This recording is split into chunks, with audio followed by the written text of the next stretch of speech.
وہ ان کو ملتی ہیں اور وہ انہیں وارن کرتے ہیں کہ یہ آپ کے جو نئے دوست ہیں، یہ جو آپ کے بڑے سگے بن رہے ہیں اور آپ کو نئی نئی جو چیزیں بتا رہے ہیں، یہ آپ کے لیے بہت خطرناک ہو سکتی ہیں، لہٰذا آپ ان سے ذرا جو ہے وہ فاصلہ رکھیں تو زیادہ بہتر ہے۔ لیکن بشار الاسد جو ہے وہ ایران کی بات نہیں سنتا اور وہ اس کو اگنور کر دیتا ہے۔ اس کے بعد ناظرین ہوتا ہے کہ جولائی 2024 میں حزب اللہ جو ہے ان کو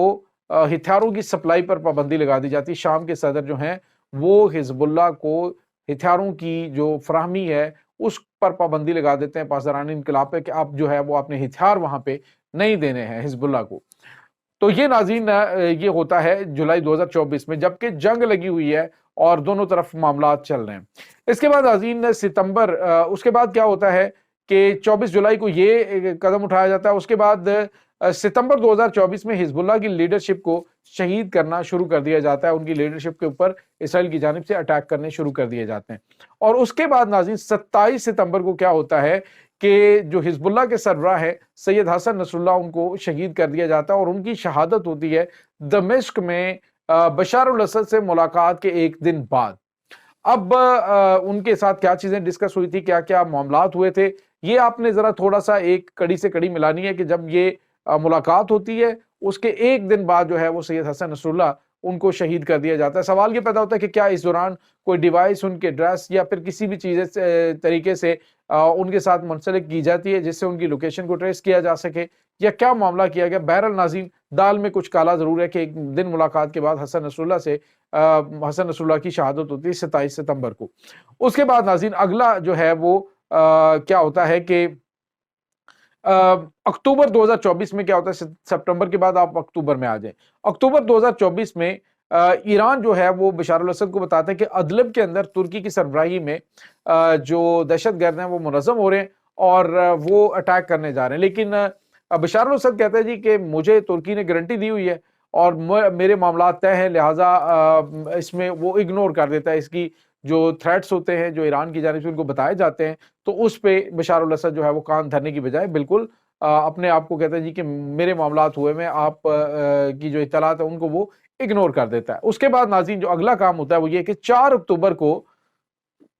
سپریم لیڈر کے ایڈوائزر علی لارنجانی جو ہیں وہ بشار الاسد سے ملاقات کرتے ہیں اور اس ملاقات میں دہشت گردوں کو ختم کرنے کے منصوبے کے حوالے سے انہیں بتایا جاتا ہے کہ اس وقت کچھ گراؤنڈ فیکٹس یہ ہیں کہ خطرات تمہارے سر پہ پہنچ چکے ہیں، عنقریب دہشت گرد جو ہے وہ یہاں پہ آ جائیں گے، ہماری پلاننگ یہ ہے کہ اس طرح سے ان کو جا لیں اور ان کے اوپر اٹیک کر کے ان کو ختم کر دیں۔ لیکن بشار الاسد اس کو ریجیکٹ کر دیتا ہے، وہ کہتا ہے جی کہ نہیں، میرے معاملات طے ہیں، میرے پاس گارنٹی ہے۔ یعنی گارنٹی کس کی تھی؟ سعودی عرب تھی، عرب امارات کی اور ترکی کی، اور ترکی جو ہے وہ اندر سے اس کی جڑیں کاٹ رہا تھا۔ اب اگلا کیا ہوتا ہے ناظرین ایونٹ کے 4 اکتوبر کے بعد جو ہے وہ 4 اکتوبر کو علی لارنجانی جو ہے وہ حزب اللہ اس کے جو سپریم لیڈر آیت اللہ سید علی خامنائی کے چیف ایڈوائزر ہیں وہ آتے ہیں، ملاقات کر کے اس کو چیزیں سمجھانے کی کوشش کرتے ہیں، لیکن بشار الاسد کو سمجھ نہیں آتی اور وہ چلا جاتا ہے۔ اس کے بعد ناظرین 30 نومبر کو بشار الاسد کی فوج جو ہے وہ 30 نومبر کو بشار الاسد کی فوج حلب کا میدان جو ہے اس کو چھوڑ دیتی ہے، بنا جنگ لڑے پیچھے ہٹ جاتی ہے 30 نومبر کو۔ اس کے بعد جو اگلا ایونٹ ہوتا ہے وہ یہ کہ اتوار کو 1 دسمبر کو عباس عراقچی جو ہے وہ اکتوبر کے بعد یہ دسمبر میں وزٹ کرتے ہیں شام کا، اور شام میں بشار الاسد سے ملاقات کرتے ہیں اور ملاقات کر کے اس کو تمام خطرات اور تمام تر چیزوں سے آگاہ کرتے ہیں اور اس کو سجیشن دیتے ہیں کہ ہم یہاں سے شام کے اوپر حملہ کرتے ہیں، گولان ہائٹس سے ہم اٹیک کرتے ہیں اور اسرائیل کے اوپر، اور ان دہشت گردوں کو بھی ہم حلب سے آگے نہیں آنے دیں گے، ان کو پیچھے ہم دھکیل دیں گے، تم اس چیز کی پرمیشن دو۔ لیکن ناظرین جو شامی صدر بشار الاسد ہے وہ اس سجیشن کو ریجیکٹ کر دیتا ہے۔ اس کے بعد ناظرین ہوتا یہ ہے کہ 3 دسمبر کو ہوتا یہ ہے کہ ایران کے جو پاسداران انقلاب کے بڑے اہم چیف ہے، جن کو آپ یوں کہہ لیجئے کہ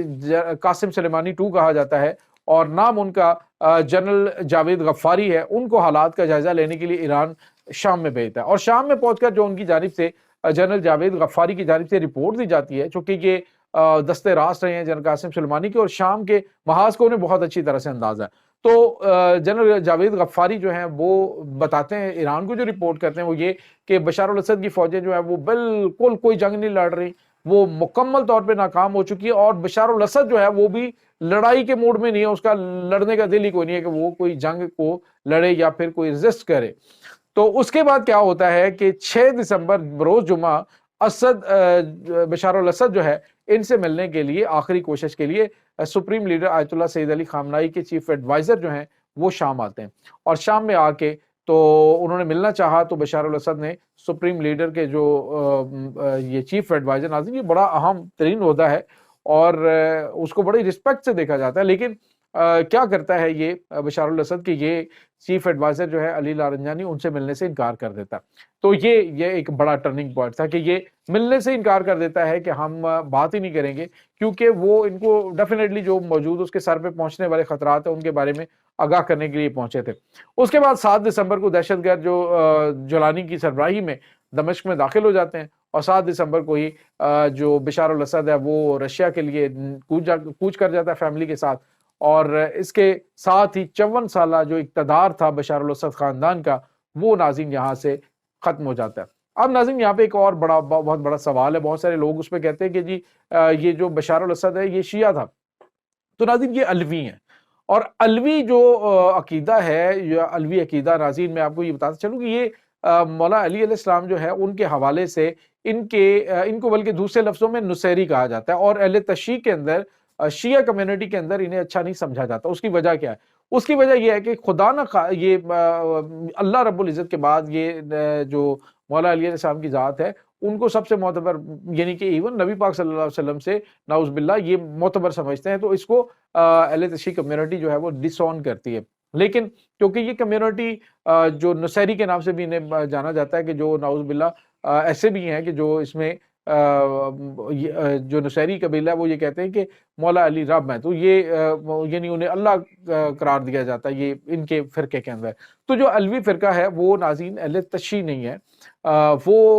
ان کا لبادہ انہوں نے اوڑا ہوتا ہے، لیکن ادروائز ان کا اہل تشیع انہیں مسلم بھی نہیں مانتے۔ تو یہ اس وقت ناظرین کچھ چیزیں تھیں، کچھ کوشچنز سے جو